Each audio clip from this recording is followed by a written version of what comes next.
Bayangkan, sejenak, dunia di sekitarmu runtuh. Bukan karena perang, bukan karena bencana, tapi karena satu hal yang lebih mengerikan, kehilangan makna. Semua yang dulu kau yakini tentang siapa dirimu, apa tujuanmu, bahkan tentang kebaikan dan kebenaran, tiba-tiba tak lagi kokoh. Apa yang tersisa? Kekosongan. Dan di dalamnya, sebuah pertanyaan kuno menggema. Siapa aku tanpa semua ini? Tapi inilah kenyataan yang jarang disingkap. Banyak orang lebih takut menghadapi kekosongan daripada kematian itu sendiri. Mengapa? Karena kekosongan bukan sekadar ketiadaan. Ia adalah cermin hitam yang menelanjangi ilusi, memaksa kita untuk melihat wajah sejati di balik topeng sosial, budaya, bahkan spiritual, dan kebanyakan dari kita belum siap untuk itu. Namun, di balik rasa takut yang membeku itu, tersembunyi sesuatu yang luar biasa. Sesuatu yang dulu hanya diketahui oleh para filsuf gurun, para pertapa gunung, dan para mistikus dalam gua-gua sunyi, bahwa kekosongan bukan akhir, tapi pintu gerbang. Pintu menuju kebebasan mutlak dan pemahaman terdalam tentang keberadaan. Dalam video ini, kita akan menyelam ke inti dari ketakutan manusia terhadap kekosongan. Kita akan menyingkap jejaknya dalam sejarah kuno dan ajaran spiritual yang telah lama disembunyikan. Kita akan menjelajahi bagaimana kekosongan bisa menjadi guru paling jujur yang pernah kita hadapi.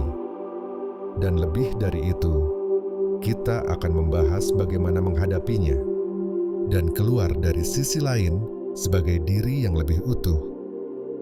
Jangan berpaling, karena dalam kekosongan itulah kamu akan mulai benar-benar melihat. Jauh sebelum istilah nihilisme ditemukan oleh para filsuf barat, para pencari kebenaran kuno telah bergulat dengan satu kenyataan mendasar, bahwa di balik semua bentuk, nama, dan narasi, ada kehampaan. Sebuah kehampaan yang tidak bisa dipahami oleh pikiran biasa. Tapi, bagi mereka yang berani memasukinya, di sanalah dimulainya transformasi sejati. Dalam teks suci Upanishad India kuno, ada sebuah konsep bernama neti-neti, yang berarti, bukan ini, bukan itu. Ini bukan hanya metode pemikiran, tetapi latihan spiritual untuk melepaskan segala label dan menembus lapisan-lapisan realitas sampai kita tiba pada sesuatu yang tak bisa dijelaskan. Sesuatu yang hanya bisa dirasakan di dalam kekosongan. Di timur lainnya, para biksu Zen Jepang berbicara tentang mu, keadaan tanpa bentuk, tanpa konsep. Bukan karena mereka mencintai kehampaan, tetapi karena mereka tahu bahwa hanya dengan mengosongkan segalanya, barulah kebenaran sejati bisa muncul. Di Barat, misteri ini hadir dalam bentuk yang lebih kelam dan menggugah. Heidegger menyebutnya sebagai ketakberadaan, nothingness, sedangkan Nietzsche dengan gaya yang lebih mengguncang menyatakan bahwa Tuhan telah mati. Tapi siapa Tuhan yang mati? Nietzsche bukan sedang merayakan ateisme, melainkan memperingatkan bahwa semua sistem makna lama mulai runtuh. Dan yang menunggu di balik reruntuhan itu adalah kekosongan eksistensial. Namun bukan hanya filsuf, para penyair sufi seperti Rumi dan Al-Hallaj pun berbicara tentang fana, penghancuran ego, sebuah kematian batin yang membawa kita menuju penyatuan dengan yang tak bernama. Sebuah kondisi yang oleh banyak orang modern justru dianggap sebagai kehampaan yang menakutkan. Mengapa? Karena kita hidup dalam dunia yang membenci kekosongan. Kita diajari sejak kecil untuk mengisi waktu, mengisi pikiran, mengisi perasaan. Kosong berarti gagal. Diam berarti tak berguna. Tapi bagi para bijak dari segala zaman, justru dalam diam dan kosong itulah Tuhan berbicara. Kekosongan bukan kehancuran, ia adalah kemungkinan. Dan sepanjang sejarah, kekuatan ini telah disembunyikan, dibungkam oleh agama institusional, ditertawakan oleh budaya konsumtif, dan bahkan dikaburkan oleh spiritualitas populer yang terlalu sibuk mengejar cahaya sampai lupa bahwa sebelum ada cahaya, ada kegelapan yang suci.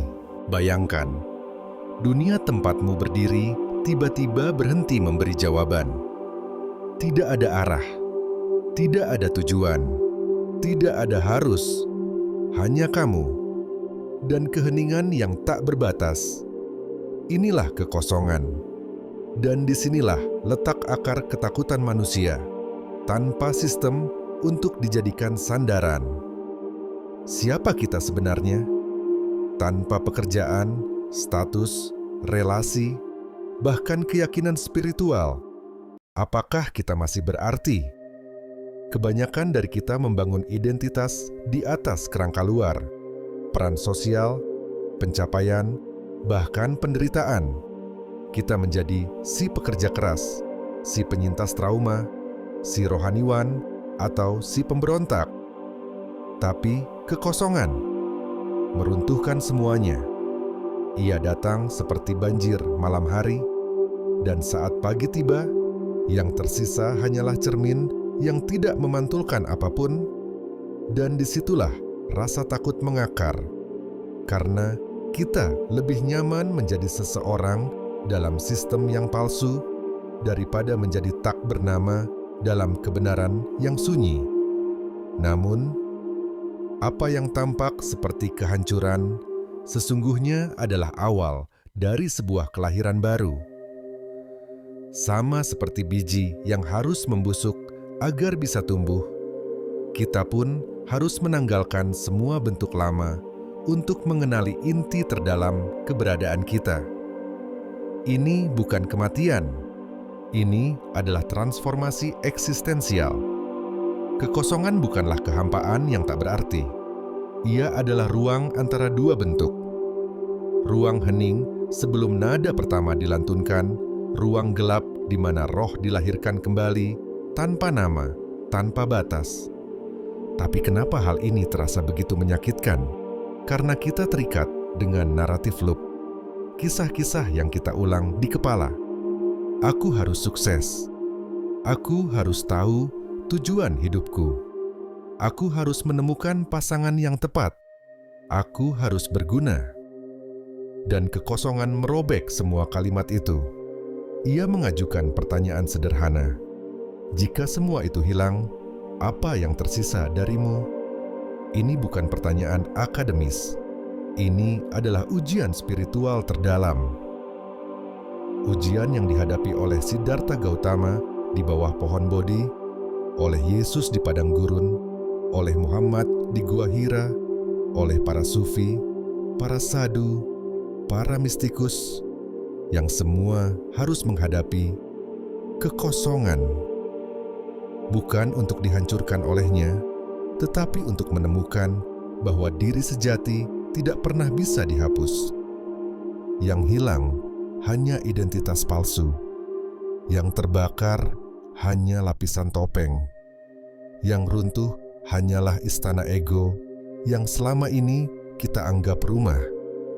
Dan inilah rahasia yang tak pernah diajarkan di sekolah, yang jarang dibicarakan di mimbar, yang bahkan ditakuti oleh banyak guru spiritual modern.